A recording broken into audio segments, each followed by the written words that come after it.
you've never really established. I question the jurisdiction. I've done all I can to get you, the court, to understand that I'm a natural living person. I'm a live breathing person. I'm not I gave you Sir, do not interrupt me.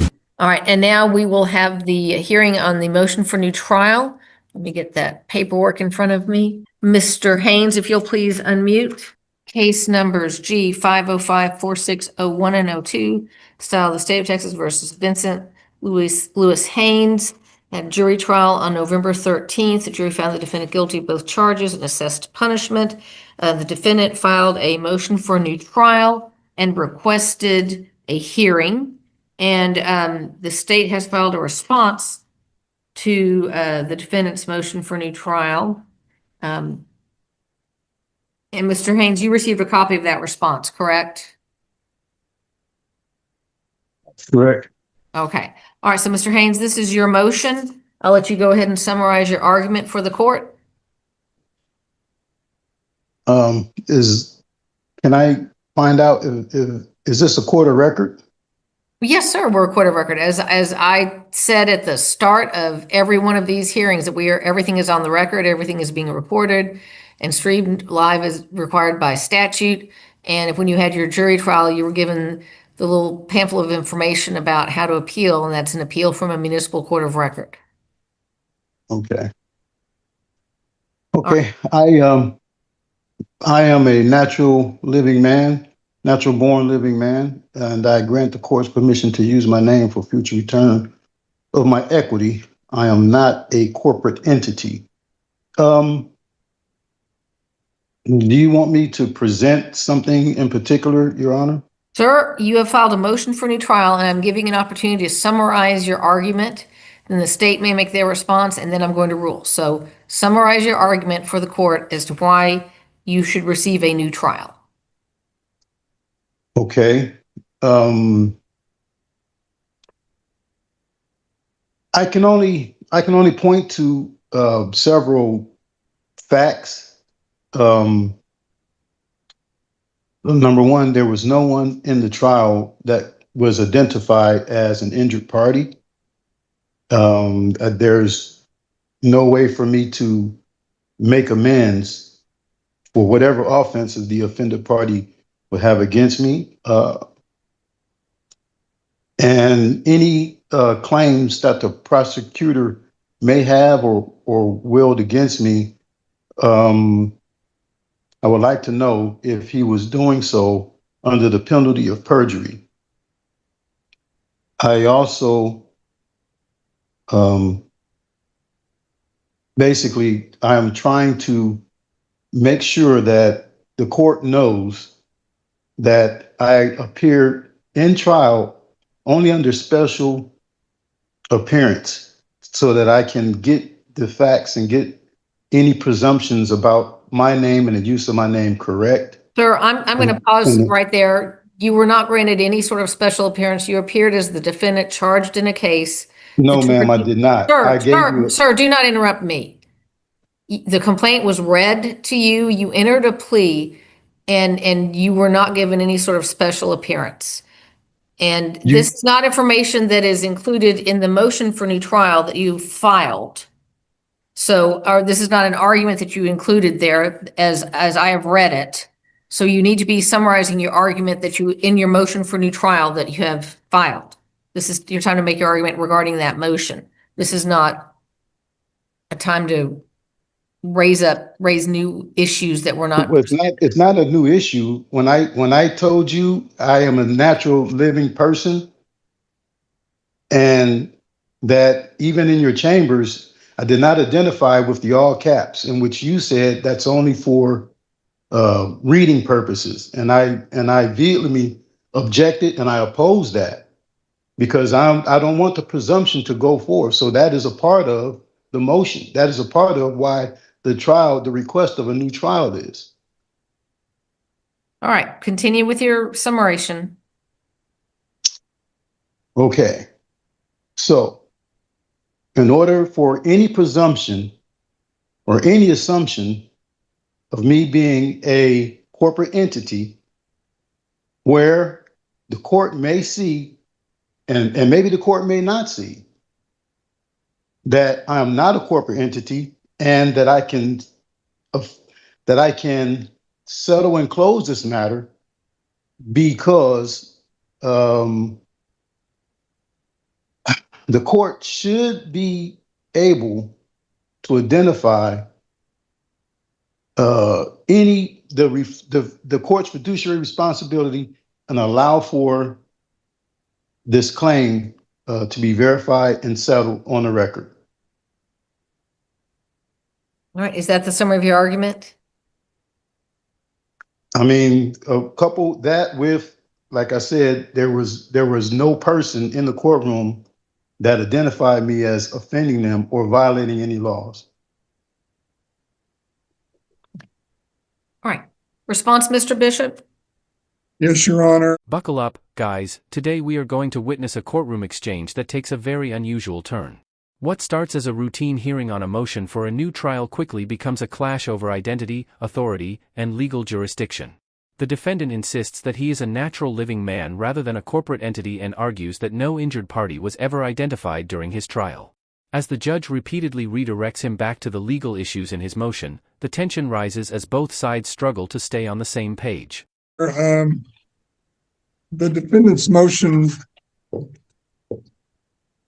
essentially states, and I hope I'm summarizing this correctly, that he feels like his constitutional rights were violated because he did not receive due process. And I've pointed the court in my motion or my response the fact that he did receive due process. He had a jury trial.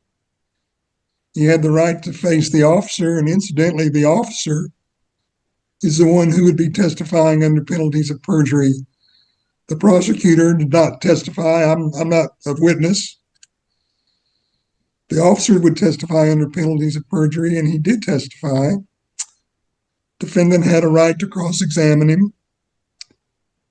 It was a jury trial in front of a 6-person jury, which is the number of jurors in a misdemeanor case, and these were Class C misdemeanors.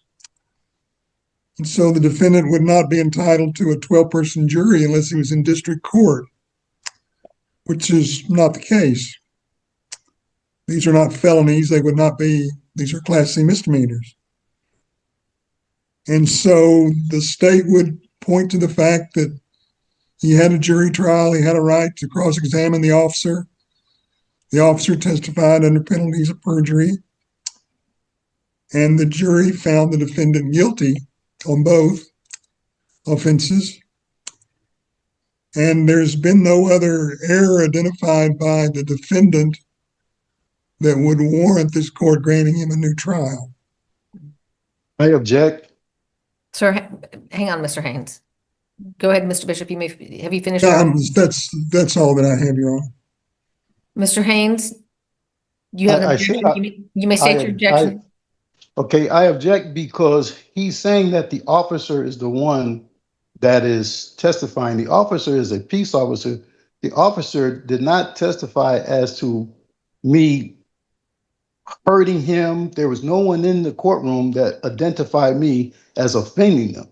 The case is not against the officer. The case is the state of Texas, and the state of Texas was not in the room. I didn't see that person in the room.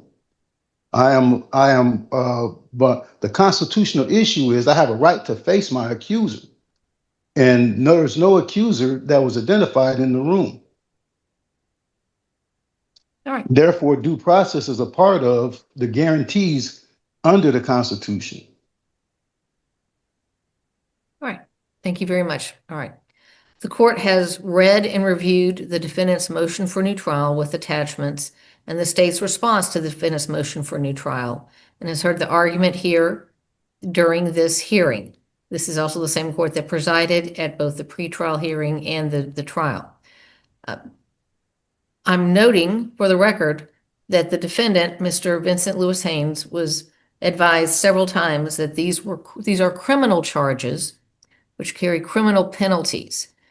As the defendant continues to refer to civil matters or civil approaches such as injured parties, fiduciary responsibilities, and making some sort of amends almost as though it were a restitution. And though this is a criminal case, as the defendant was advised on multiple times during multiple court appearances, the Texas Code of Criminal Procedure, not the Texas Rules of Civil Procedure, control in a criminal court such as this. And under the Texas Code of Criminal Procedure, the defendant did receive a fair jury trial as required by the Texas Code of Criminal Procedure and the Texas rules.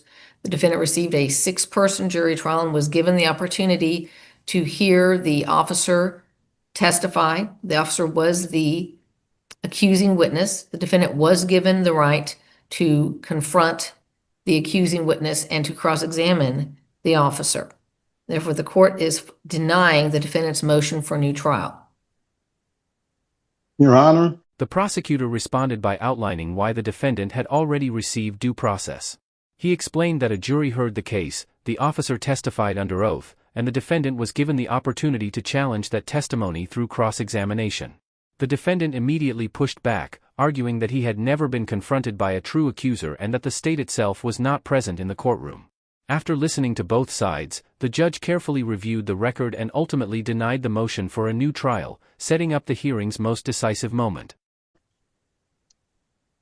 Yes. Your Honor, even now, you've never really conferred jurisdiction. You've never really established. I question the jurisdiction.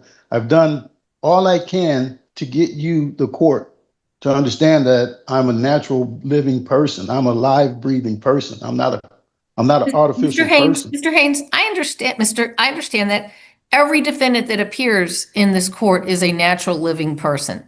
And this court has jurisdiction granted by the state of Texas and the city of Dalworthing Gardens, and that has been explained to you previously at previous appearances. And once again, we went over that in the court's chambers the morning of your trial. If you still question whether that the court has jurisdiction, you might question it, but the statutes, the state laws, and the city ordinances are very clear, and this court has jurisdiction over criminal charges alleged to have occurred within the city and the territorial limits of Dalworthing Gardens. You are charged with committing 2 Class C misdemeanors within the territorial limits of the city of Dalworthing Gardens. Therefore, this court had criminal jurisdiction over your cases. The court has denied your motion for new trial. You do have a right to appeal if you wish to appeal. You will need to file a written notice of appeal. You will need to file an appeal bond, which is double the amount of your fines and costs, and you'll be required to put down a deposit for the transcription of the record. And you may do that. You received the pamphlet earlier, which gave you some general information regarding the timelines, so you need to make sure that you follow the rules in regards to perfecting an appeal if you wish to do so. If not, you will need to pay your fines and costs. Your Honor, can I ask the court a question? Do you have all the records from all of the proceedings that I've been involved in with the court? The court does, yes. Yes. Okay. I just wanted to make sure, because I submitted to the court a form of a bond and a non-negotiable money order, postal money order Yes, for you $21. filed a $21 cash bond on August 6th. Okay, do you still have that? Yes. Even after the ruling, the dispute was far from over. The defendant continued questioning the court's jurisdiction and maintained that his status as a living person had never been properly recognized. The judge firmly responded that jurisdiction had already been established under state law and that the charges fell squarely within the court's authority. Attention then shifted to appeal procedures, filing requirements, and financial obligations. Despite receiving clear instructions, the defendant continued challenging the process, creating a tense ending to a hearing that seemed unwilling to conclude quietly. Okay, all right, thank you. And you may very use much. that as a down payment if you wish to use that to start making payments on your fines and costs. I can use that, ma'am, the best way I can. I'll direct the court on how that can be used. Well, it will either be remitted to you or applied to your fines and costs. If you Okay. pay this in full in another way, it would be, that would be remitted to you. All right, make sure that you refer to the appropriate time limits regarding a motion, any sort of appeal if you wish to do so. You have 10 days to get this I, paid in full. Or I will file a motion to appeal, but I can also verbally tell you that I'm going to appeal. So as you a have to court file of a written record, notice of appeal I will advising file a me written, will not, I will file it, but the instructions also said that I can verbally say that I can appeal as well. you So I'm may, just you may tell letting, the court, but you do yes, need to file ma'am. a written That's what notice I'm of appeal. announcing. And you must post your appeal bond to perfect the appeal. And that Okay. is double the amount of the fines and costs. All right, this concludes your hearing. You are released at this time. And then let's see, George Redden. Do I have George? Why don't you come on up and have a seat, Mr. Redden? And then this is your request for an order against an Andrea Paragas Yes. under case 25417. Yes. So there's another hearing scheduled that seems to have something to do with this too on the 15th. There's not a basis under the law at this stage to issue an order, but I'm going to set this for hearing. December 15th, you'll be back. I'm not going to argue with you, sir. This is the decision of the court. Something. Someone It's the being decision of wasted the drunk court. can get in your face, and that's okay. It's not okay, but it's not defined as unlawful harassment, is what I'm telling you. But sure, Wow. sir, stop. You have a hearing on December 15th. If there's more information that you need to supply to the court, that's the time to do it. We're going to hear from both sides and find whether there's an emergency. Today, I don't find that there's an emergency, which is what I have to find under the law to issue a temporary restraining order without the person knowing it's happening. So December 15th, there's a hearing, 9 o'clock, expect to spend the morning, and you can present all that information to the judge at that point. And then we'll see after we hear from both sides if the court can issue an order. Just so I can understand clearly, if I was to go behind a bar, So off I'm the clock, not, being I'm wasted, telling you what you wrote down is not sufficient. If there's more information, get it written down, get it into the court. Court will review that and we'll all talk about it again on the 15th You did or review put you under everything. oath. Yep. and none Everything of you that's sent. sufficient. So do you want a hearing on the 15th to talk more about this with both sides present so we can make a decision or not? I just think I'm going to get more backlash because I'm doing this. Didn't even want to be here today. I didn't want to have to put in the work of all that I've gone through. Well, It's December insanity that I've 15th, dealt there's a with. hearing with that other person. I think that there's an order and we can set this all on that day and hear from all parties. I'm not trying to argue with you. You have to understand my health has been affected. I don't sleep. understand what you're saying. I'm teetering on suicide because I can't just quit my job and I don't know how to get this to stop. All the harassment I'm dealing with. So shall I set a hearing and we can? Sure. Okay, I'm just so blown away December that 15th. everything I wrote wasn't good enough. So the next step is the civil department where you started. They're going to give you something called a service packet. All of that has to go to Andrea Paragas. Right. I have to Not have by them- you, you know how. Yeah, the last one was given to me. I have to get somebody to sign and they have to serve her Yeah. the papers. Law enforcement will do it. There's businesses that'll do it. Family or friend who will not be called to testify. They can do it. And exactly that. They need to file a document with us either on that day or before that tells us what they did so that the I'm other just side has notice. So we Blown can have a away that hearing. what I submitted is not I enough. understand. People, I mean, you can feel harassed and that's fair. But the way the state ledge is defined unlawful harassment is different. Well, what is So- that definition? Can you please, so I can know? Look through the petition. There's actually the laws included in that petition. I mean, But I have a everything- whole calendar here that's already scheduled I need to get to. Yeah. But Fair. December 15th, we're going to be back and we're going to take it up. But look back at what you filed. The laws included in that petition for you. Well, the things I wrote fall under those guidelines. I don't understand why it doesn't count. Yeah. All right. So we'll see you on the 15th and we can take it up with both sides. All right, thank you. Oh, one last thing. Yep. If I decide not to serve them and just let it all go, what happens then? Nothing. We just strike the hearing because you won't be there. Okay, thank you. All right. Thank you. As one case ended, another emotionally charged hearing immediately began. A different individual appeared before the court seeking legal protection from alleged harassment. The judge explained that the evidence presented was not enough to justify an emergency restraining order without first hearing from the other side. Frustration quickly surfaced as the petitioner struggled to understand why his written statements were insufficient.